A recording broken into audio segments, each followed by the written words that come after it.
Good morning, Knicks Nation. Today is Monday. It is the 18th day of March 2024. I hope you're all safe and healthy today, that your family is safe and healthy, and that the needs of you and your family in terms of food, shelter, clothing, as well as health are being met today.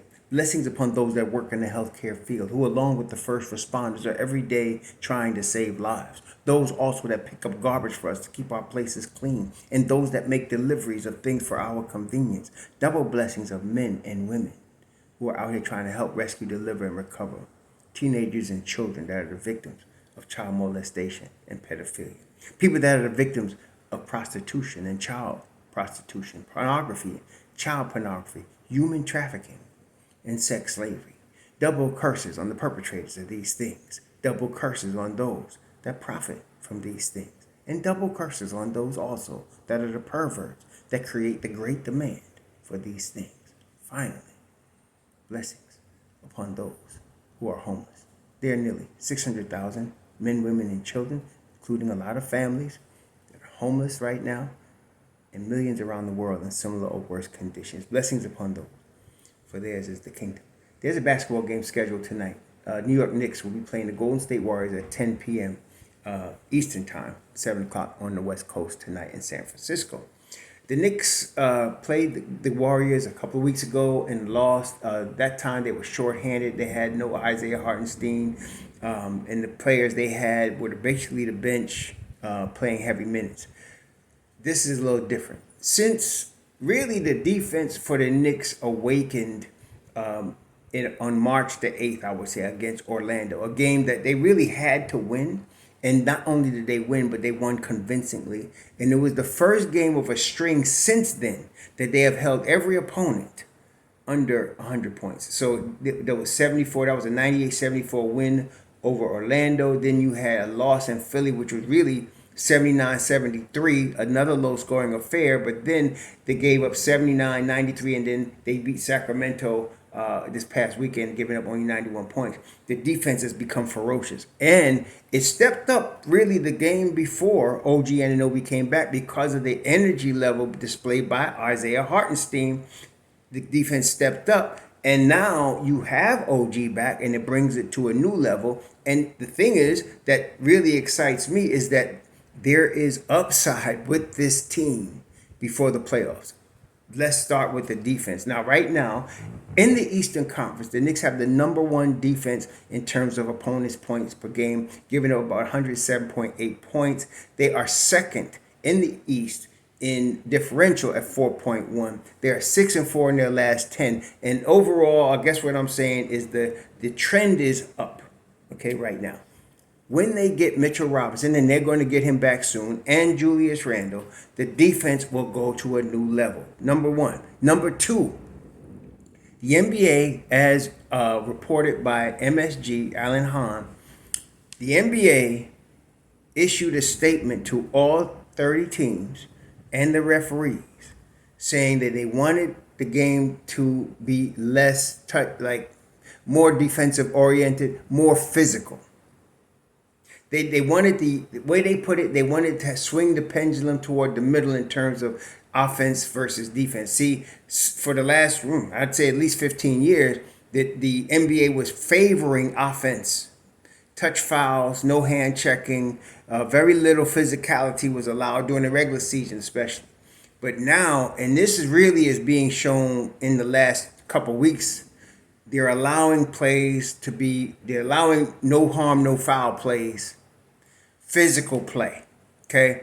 This, of course, favors a Tom Thibodeau coach team such as the Knicks, who have the Tom Thibodeau thumbprint on their roster. What do I mean by that? Toughness. Jalen Brunson is a tough dude. Devo, tough. OG, tough. Hartenstein, tough. Hart, tough. Deuce, tough. Okay, he got a bunch of roughnecks on his team. Precious, tough.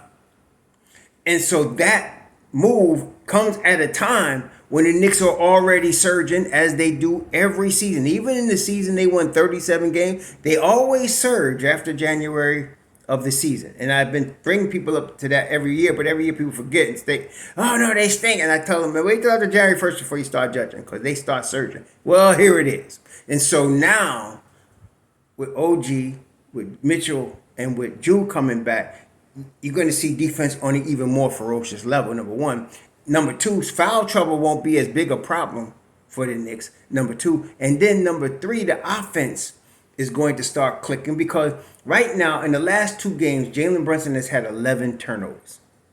He averages about 3 a game. So this is uncharacteristic of him. The Knicks are near the bottom of the NBA, 29th in assists, 23.8 assists per game. They're near the bottom. And okay, that's what they are. We can deal with that, but the ball needs to move a little more. We can't expect them to become number 1 in assists per game all of a sudden, but they got to become better than they are with the ball movement. The reason is, and let's just break this down fundamentally, the reason ball movement is so important is because ball movement lets everybody get involved with the offense and at least get a touch of the ball. That way you get the team involved, very few people standing around. Secondly, you want the defense, that your opponent's defense, to work hard. And you make them work hard by swinging the ball all over the court. They got to adjust, and they got to adjust quickly to swinging the ball over the court. And what you want, thirdly, is you want a matchup with moving the ball that favors you. So, for example, we want Jalen Brunson, right? We'll talk more about what people are doing to him and what they're going to do going forward. But you want Jalen Brunson one-on-one against a guy that can't guard him, or you want Julius Randle on a block, a low block, mid block with a guy that can't guard him, after swinging the ball all over the place and the defense has been scrambling. That's what you're looking for, okay? So it's a game of how many seconds can the defense keep that up, okay? And then when you get into the playoffs, you're getting against more teams that could actually do it for the whole 24 seconds, including the Knicks. But you want to try to at least give yourself a chance by having that ball move, okay? So the assists are telling you the ball isn't moving a lot. Now, with regard to Jalen Brunson, what teams are doing now and what they're going to do even more, they're getting physical with him. As you know, they always get physical with Brunson, but they're putting length on him. They're putting length on him, and they're blitzing him, which means they're sending quick double teams at him, okay, and to get the ball out of his hand. That's why he's got 11 turnovers in the last 2 games. He hasn't been handling that blitz, extremely well. But he's too smart. This is what I love about him, aside from many other things, but he's too smart a player to not figure it out.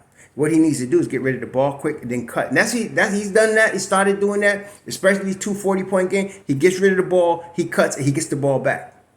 Okay? And then, so again, that takes the defense. They got to work hard to keep up with him. He's a grinder. So that is another blessing, that we got more upside to go as the Knicks figure that out before the playoffs. Then, of course, you got, again, offensively, Devo, Julius, OG, okay? Then you're going to have a bench now, because you're going to have Hart back on the bench with Deuce and Precious. That's going to be a dynamic second unit to go against second units, especially as you go into the playoffs. The playoffs are about the ancillary players coming through.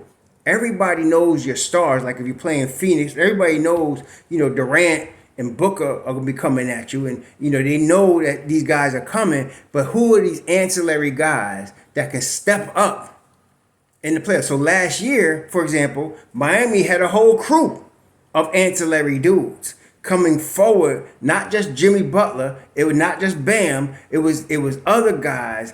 Gabe Vincent, Max Strus.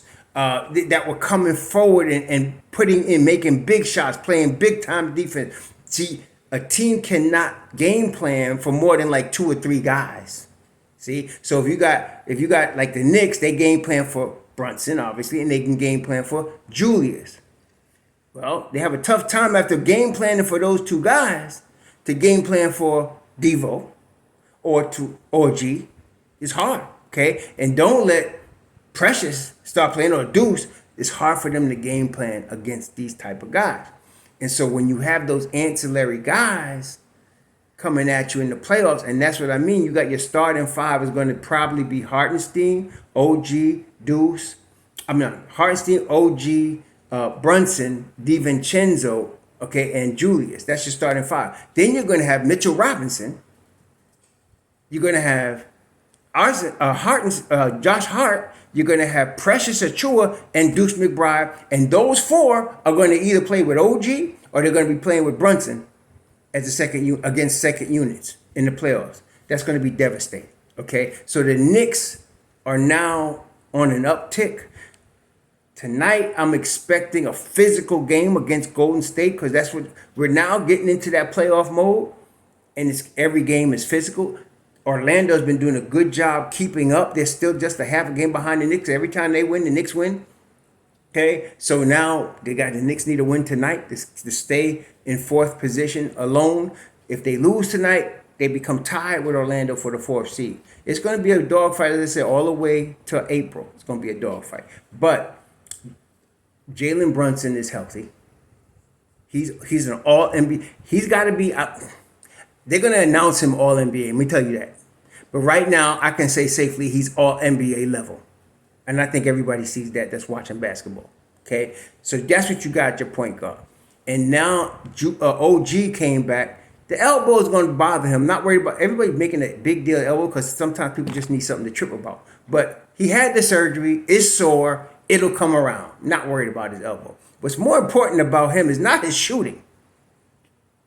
It's that ferocious defense. As I said, Jalen Brunson's the head of the snake on offense. OG Anunoby is the head of the snake on defense. And as long as he's bringing that, everybody reacts on both sides of the ball to those two guys. And it's just going to get better. So tonight, I'm expecting a game against Golden State, and I know this is going to sound crazy. Let's hold them under 100 points. Let's hold them under 90 points. No. If we can hold them under 100 points and keep them in the 90s, that would be a really good achievement, okay? The ball's got to move a little bit. Brunson's going to get his points. You got to move a little bit. I'm not saying they're going to be, the Golden State Warriors championship, 73-2 and 18, but they really need to have that ball move a little bit. Everybody needs to touch it. They need to do more weaves, which I'm telling you, this is what they're going to do because the Knicks are too smart. Thibs is too smart. They're going to have that weave going. Everybody's going to touch the rock. They're going to get that defense moving a little bit. Brunson's going to hurt them defensively. They got to depend. They're depending really, when you look at Golden State, as I said before, people don't recognize they are rebuilding on the fly.